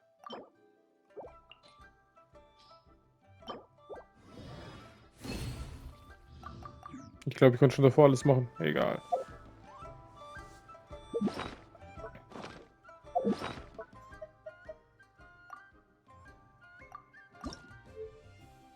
Oh nee, davon brauche ich einige, ne? Ah. 9 Stück blaue Äxte. Ich kann gerade mal 1 machen.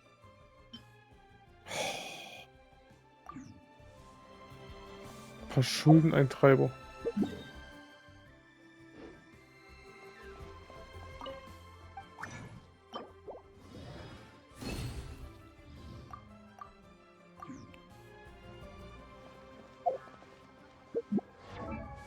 Was kann man noch so machen?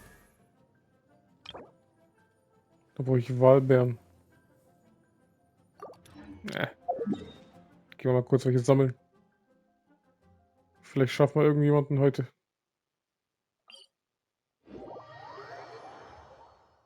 Wäre schön.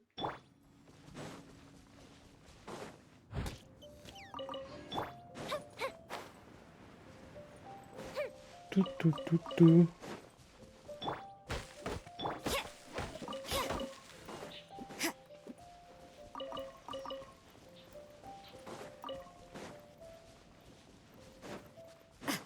Du, du, du. Perfekt. Gleich mal 4. The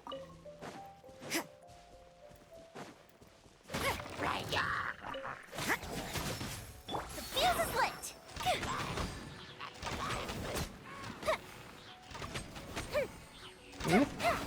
Die macht gut Damage, meine Yoimiya. Mit ihrem Feuer. Die sind auch ein bisschen schwächer, aber trotzdem. Gefällt mir.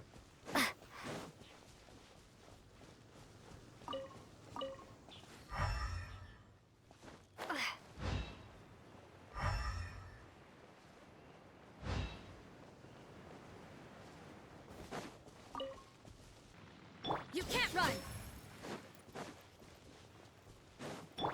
I'll catch up.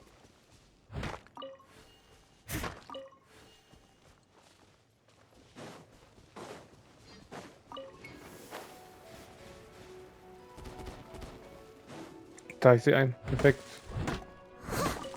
Habe ich schon mal 8. Sehr schön.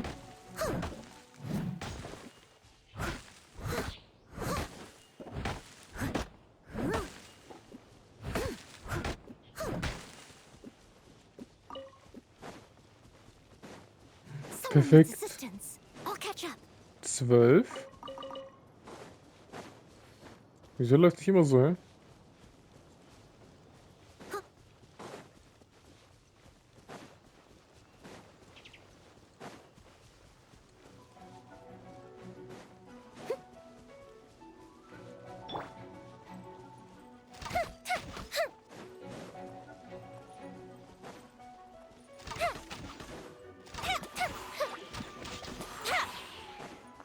Den nicht erwischt.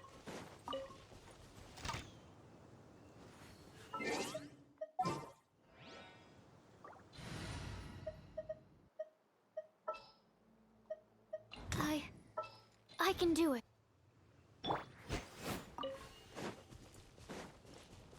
You can do it. Dann finden wir Walbeeren.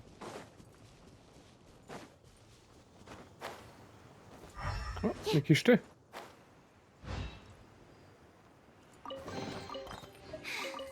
If only I stumbled upon lab supplies as often.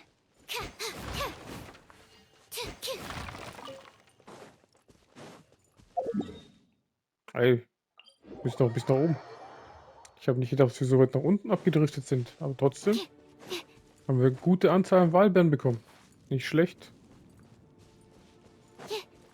Gar nicht schlecht. Ich sehe noch mal welche. Mega. Sehr schön. Das sind schon 16. Propagate! Stand clear. Fire hazard!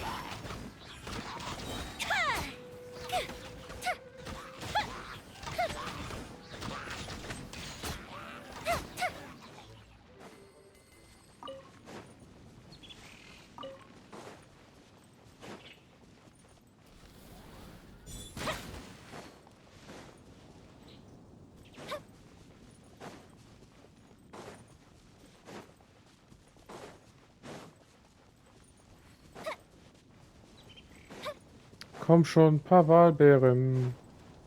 Und ich bin glücklich. Sowas von glücklich. Alter, wenn Klee kommt, ich versuche sie sowas zu bekommen. Perfekt. Haben wir schon 20? Alter, heute habe ich Glück. Finde ich einiges.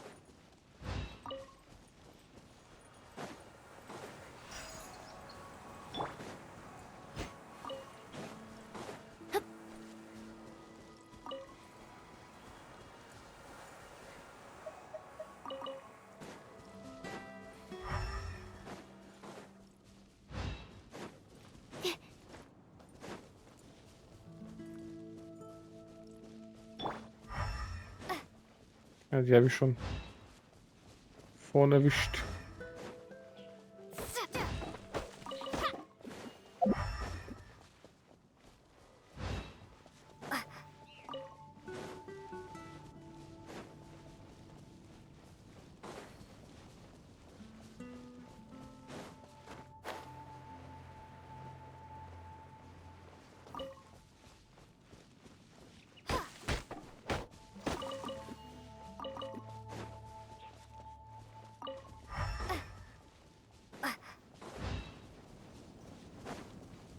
Alter.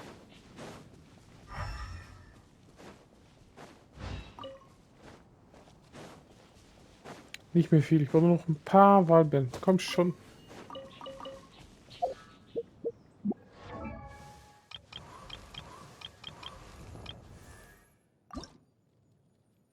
Alter.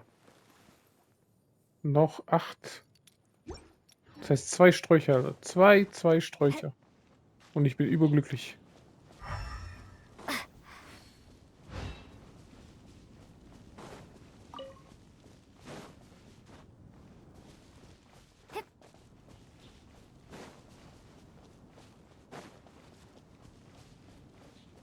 Noch ein Strauch. Komm schon.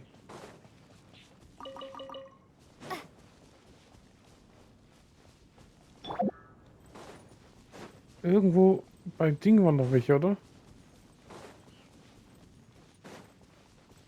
Bei Steinen. Wo war nochmal?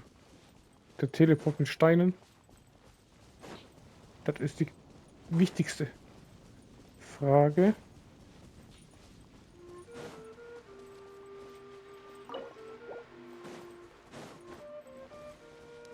Die allerwichtigste.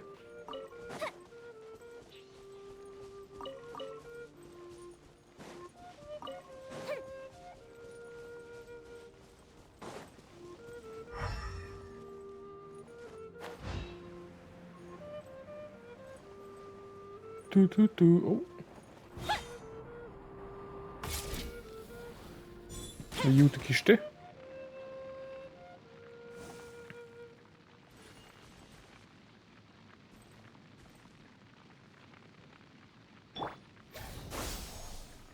Animal test 6308. Geht doch. Wow, so many raw materials. Oh. Ein Anne. Mokulus, so wie das Ding heißt.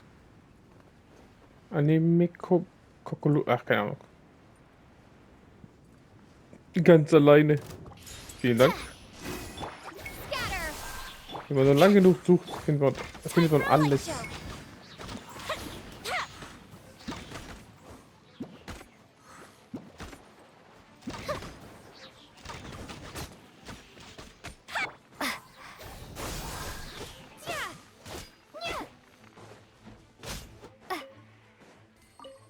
So.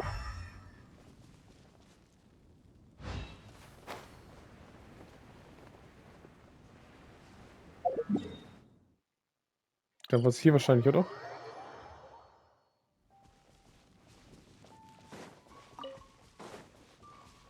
Oder doch nicht? Doch, da sind die Steine. Wunderschön.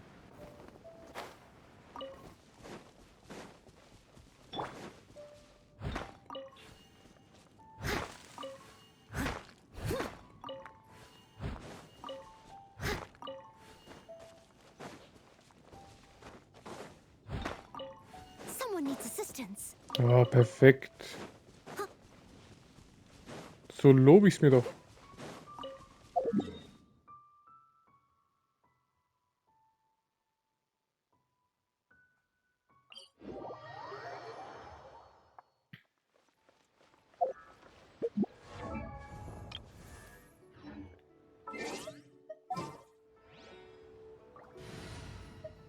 Erstmal Truppe zurück. Sooner we're done.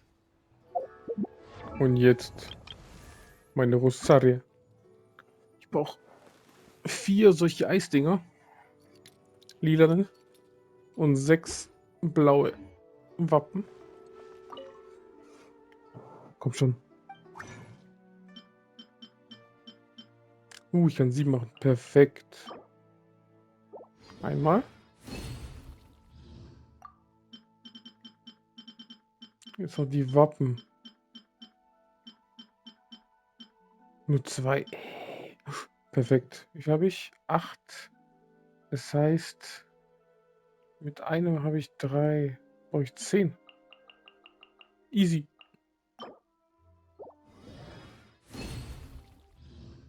Oh, sogar einen zusätzlichen. Sehr schön. Und 6. Wenn man alles hat, immer am besten. Sogar 2 zusätzlich bekommen. Besser kann es nicht klappen, ne?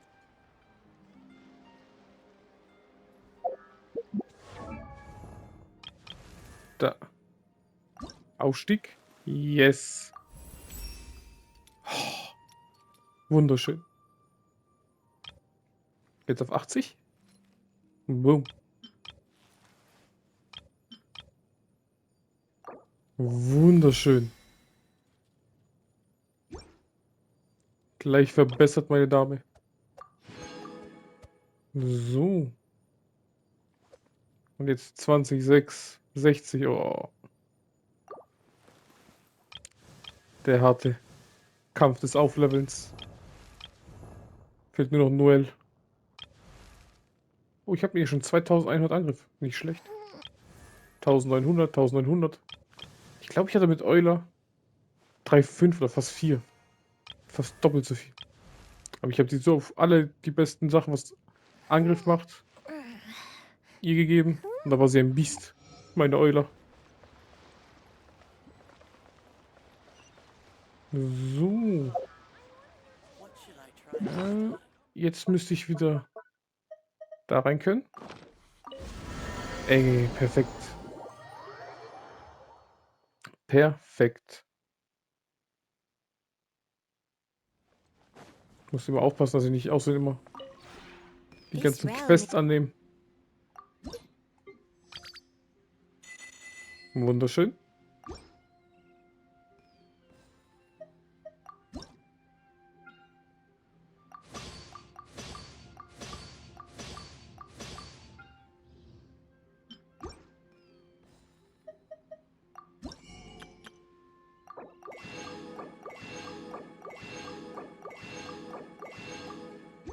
So.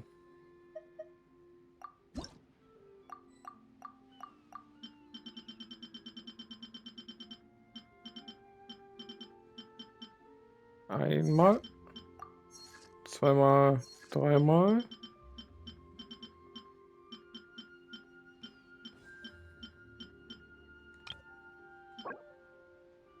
Birkenholz. Türsandholz.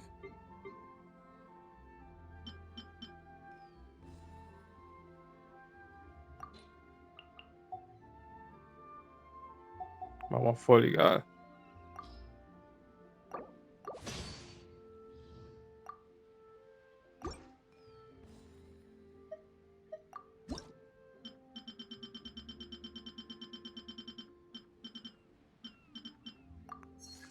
So. 5-mal perfekt. If you ever...